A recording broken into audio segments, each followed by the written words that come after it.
The history of what is now known as the Philippines commenced with the arrival of its earliest inhabitants. It is believed that these individuals utilized rafts or boats approximately 60,000 years ago, leading to the settlement of various groups across the archipelago. Some of these groups began to develop and expand into larger communities, which, over the course of thousands of years, evolved into what some scholars consider to be early states. Beginning around 4000 BC, Austronesians and later speakers of Malayo-Polynesian languages arrived in successive waves.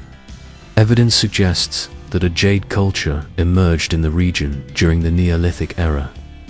By 1000 BC, the inhabitants of the archipelago had diversified into 4 distinct categories: tribal groups, warrior societies, a petty plutocracy, and harbor civilizations. It is also noteworthy that metallurgy was introduced to the archipelago through trade with India between 300 and 700 AD. The seafaring populations of the islands engaged in trade with Indianized kingdoms in the Malay archipelago and nearby East Asian principalities, adopting influences from both Buddhism and Hinduism. Cultures in present-day Vietnam exhibited signs of an extensive trade network, exchanging artifacts and goods such as glass, agate, and gold. Additionally, various items, likely imported from other regions, including ear ornaments, have been discovered. In archaeological sites across the Philippines, Thailand, and Taiwan, the influence of Indian culture on Southeast Asia began in the 1st century AD. During the era of the South Indian Pallava dynasty and the North Indian Gupta Empire, Indian cultural elements spread throughout Southeast Asia, reaching the Philippines and contributing to the establishment of new kingdoms significantly shaped by Indian traditions and customs. The oldest known Philippine document, the Laguna Copperplate, bears an inscription that provides insight into this historical context. The inscription dates back to 900 AD. The document, composed in Khmer script, indicates that Namwaron, the debtor, along with his offspring, has been absolved of his debt by the ruler of Tondo. This document represents the earliest evidence of mathematical application in pre-colonial Philippine societies. It also illustrates a standardized system of weights and measures, as evidenced by the accurate measurements of gold and other commodities, as well as in the field of astronomy. The presence of various Sanskrit terms and titles within the document suggests that the culture and society of Manila Bay were characterized by a blend of Hindu and Old Malay influences, akin to the cultures found in Java Peninsula, Malaysia, and Sumatra during that period. By the year 1000, several maritime societies had already emerged in the islands. However, there was no overarching political entity that unified the entire Philippine archipelago. Instead, the region was fragmented into numerous semi-autonomous city-states governed by a plutocracy, with several states coexisting alongside highland communities. These smaller entities oscillated between being part of or being influenced by larger Asian empires such as Majapahit, the Ming dynasty of China, and Brunei. Around 1225, the island state of Mai, a Buddhist pre-Hispanic entity located in Mindanao, thrived, drawing traders and shipping from the Kingdom of Ryukyu to the Empire of Japan. Chao Jukwa, a customs inspector from Fujian province in China, authored the description of the barbarous peoples, which detailed trade interactions with this pre-colonial state, noting the integrity of its people in commercial dealings. Much of present-day Indonesia was under the dominion of the Hindu Majapahit Empire, which, during the 1300s, extended its influence over Luzon Island and the Sulu archipelago.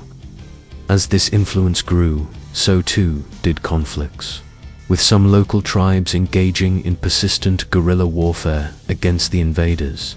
The kingdoms of Luzon ultimately regained their independence from the Majapahit Empire following the Battle of Manila in 1365.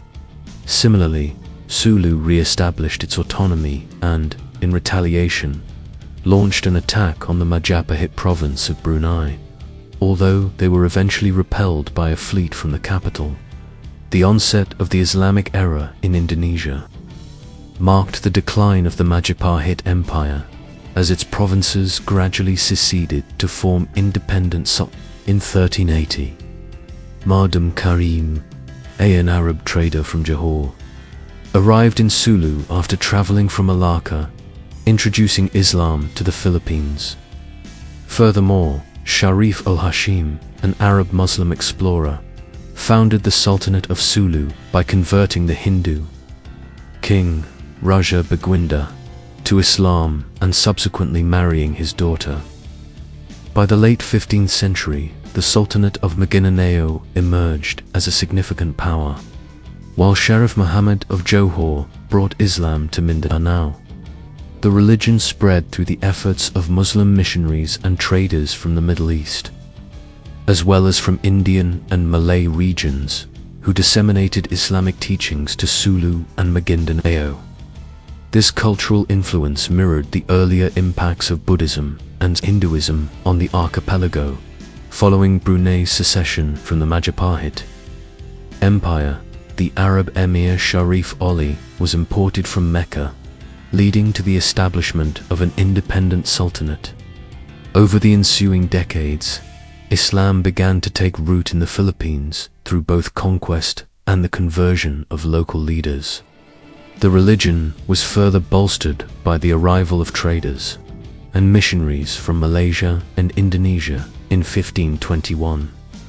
The Spanish arrived in the archipelago as part of an expedition led by the Portuguese-born Spanish explorer Ferdinand Magellan, who circumnavigated the globe.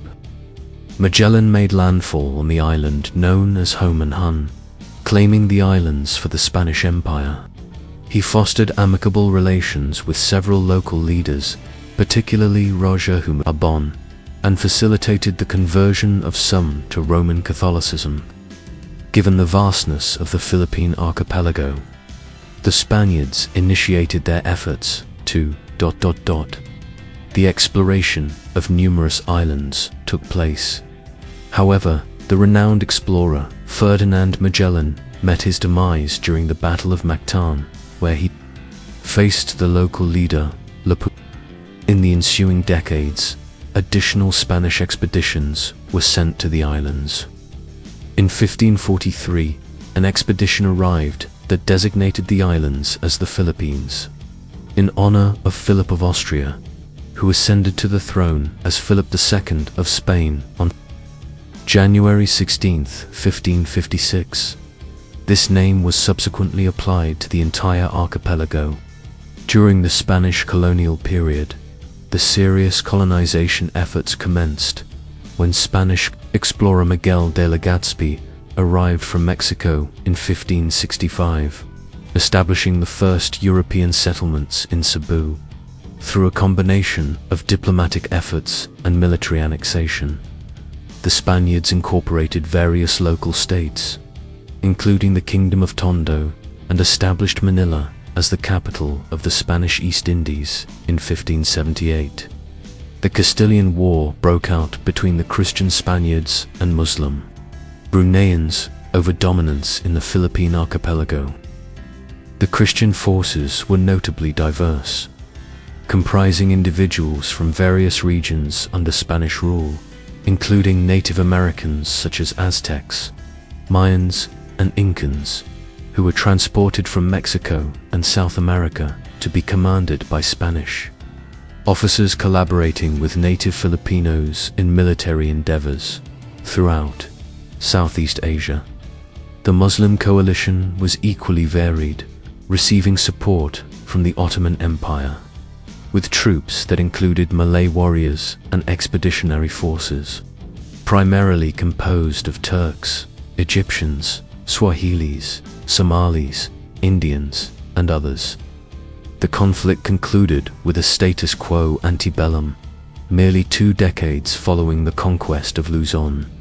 Significant advancements were made in the colonization of the islands and the dissemination of Christianity. A cathedral was constructed in Manila, accompanied by an episcopal palace.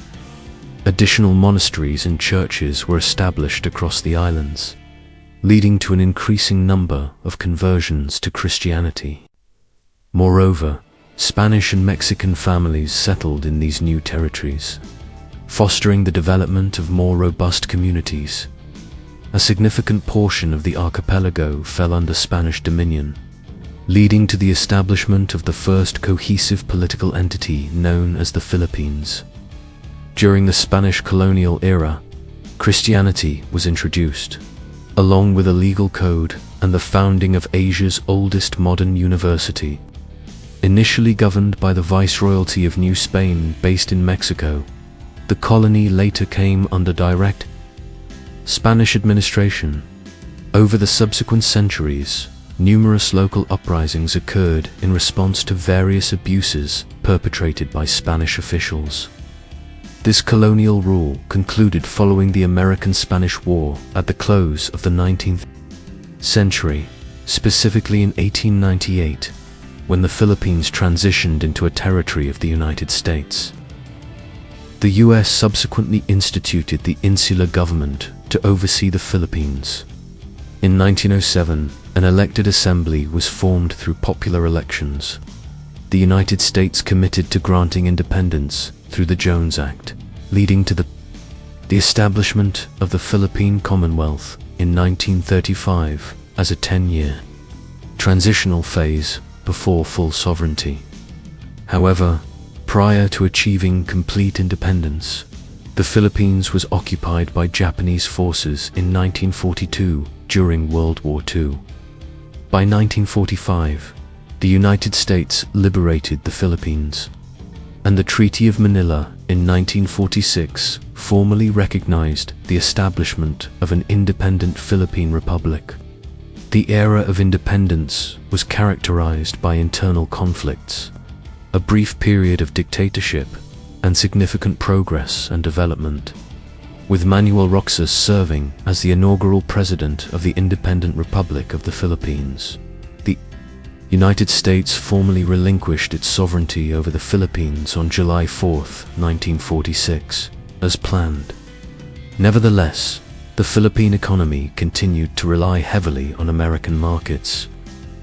In April 1948, President Manuel Roxas passed away unexpectedly from a heart attack, leading to Vice President Elpidio Quirino assuming leadership until 1953. Although some communist factions were present in the islands, they were ultimately subdued during the 1950s. A significant development occurred in the mid-1960s, when Ferdinand Marcos ascended to power in 1965, governing until 1986. This period encompassed the concluding years of the Third Republic, 1965 to 1972, and the imposition of martial law in the Philippines, 1972 to 1981. Marcos's administration was characterized by authoritarian rule and political turmoil. In 1986, he was ousted from power and succeeded by Maria Corazon Aquino. Since then, 5 additional presidents have led the Philippines.